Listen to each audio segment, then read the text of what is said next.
ডিপিলা গাঁও পঞ্চায়তত ৰাইজৰ পদূলিত ৰাইজৰ সমাধান শীৰ্ষক কাৰ্যসূচী বিধায়ক ডক্টৰ পৰমানন্দ ৰাজবংশীৰ অংশগ্ৰহণ।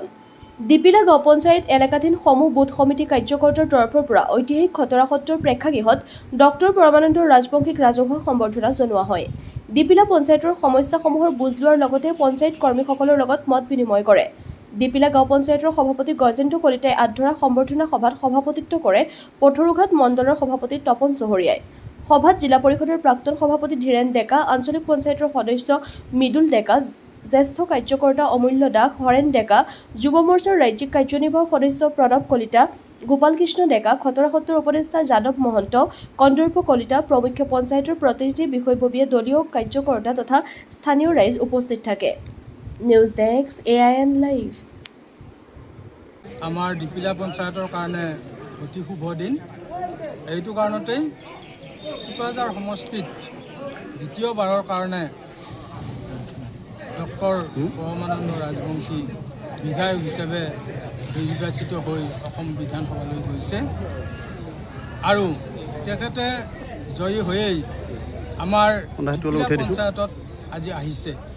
আমাৰ ডিপিলা পঞ্চায়ত এলেকাৰ পঞ্চায়ত সমিতিৰ প্ৰতিনিধিসকল, পঞ্চায়তৰ চৰকাৰী কৰ্মচাৰী আৰু আমাৰ বুথ সমিতিৰ সভাপতি, শক্তি কেন্দ্ৰৰ আহ্বায়ক আৰু বিভিন্ন পৰ্যায়ৰ কাৰ্যকৰ্তা, লগতে ডিপিলা অঞ্চলৰ আঞ্চলিক ৰাইজৰ সহায় সহযোগিতাত আমি এটা বিধায়ক মহোদয়ৰ পৰামৰ্শ মৰ্মে আমি এটা অনুষ্ঠান পাতিছোঁ। বিধায়ক মহোদয়ে কৈছে কি, ৰাইজৰ পদূলিত ৰাইজৰ সমাধান, মানে ৰাইজৰ ওচৰতেই তেখেতে আহি ৰাইজৰ যি সমস্যা আছে এই সমস্যাটো সমাধান কৰিবৰ কাৰণে আহিছে।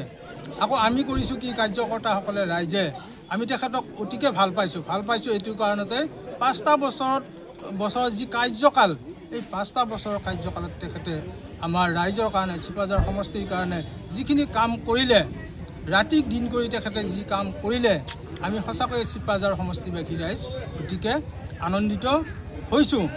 আৰু আজি আহিছে তেখেতে আমাক ৰাইজৰ পদূলিতেই ৰাইজৰ সমস্যাৰ সমাধান কৰিবৰ কাৰণে তেখেত আহিছে। আৰু আমি আজি এই খতৰা সত্ৰ ঐতিহ্যমণ্ডিত খতৰা সত্ৰৰ সভাগৃহত আমি এই অনুষ্ঠানটো পাতিছোঁ। প্ৰায় 5 শতাধিক ৰাইজ আহি ইয়াত উপস্থিত হৈছে, কাৰ্যকৰ্তা আহি উপস্থিত হৈছে। তেখেতক উষ্ম আদৰণি জনাইছে, সম্বৰ্ধনা জনাইছে। আমি দলীয় কাৰ্যকৰ্তাসকলেও এই সম্বৰ্ধনা জনাইছোঁ, আমাৰ পঞ্চায়তৰ ফালৰ পৰাও আমি তেখেতক সম্বৰ্ধনা জনাইছোঁ। এইটো কাৰণতে আগন্তুক দিনত চিপাঝাৰৰ লগতে আমাৰ ডিপিলা পঞ্চায়তৰ অন্তৰ্গত অঞ্চলসমূহত যি সমস্যা আছে, এই সমস্যাসমূহ যাতে তেখেতে বানপানীকে ধৰি, ৰাস্তা ঘাটকে ধৰি, বিজুলীকে ধৰি, সাহিত্য সংস্কৃতিকে ধৰি যি সমস্যা আছে, এই সমস্যাখিনি যাতে তেখেতে সুন্দৰভাৱে লাগি সমাধান কৰি দিয়ে আৰু আমাৰ এই ডিপিলা চকটো যাতে উন্নয়ন কৰে আমি দাবী জনাইছোঁ। আৰু ডিপিলা চকত এটা সুউচ্চ হাইমাছ লাইট লাগে বুলিও আমি আবেদন জনাইছোঁ। আমি ডিপিলা অঞ্চলৰ এটা বহুদিনীয়া সমস্যা, আমাৰ নগাঁও হাতীমাৰ পৰা ডিপিলালৈ বৈ অহা এটা ডোং আছে, এই ডোংটোৱে আমাৰ কৃষকসকলক যথেষ্ট জুৰুলা কৰিছে। এই সমস্যাটো যাতে তেখেতে RCC ডোং কৰি যাতে সমাধান কৰি দিয়ে, তাৰ বাবেও আমি তেখেতৰ ওচৰত আমি নিবেদন কৰিছোঁ। আমি কৰিছোঁ ডিপিলাত এখন মিনি ষ্টেডিয়াম বনাই দিয়াৰ কাৰণে আমি তেখেতক আবেদন জনাইছোঁ। আৰু বিভিন্ন ক্ষেত্ৰত আমাৰ যি সমস্যা আছে এই সমস্যাসমূহ সমাধানৰ বাবে আমি তেখেতৰ ওচৰত আবেদন জনাইছোঁ। আমি আশাবাদী এই 5 বছৰত তেখেতে বিধায়ক ডক্টৰ পৰমানন্দ ৰাজবংশী ডাঙৰীয়াই এই সমস্যাসমূহ সমাধান কৰি দিব পাৰিব।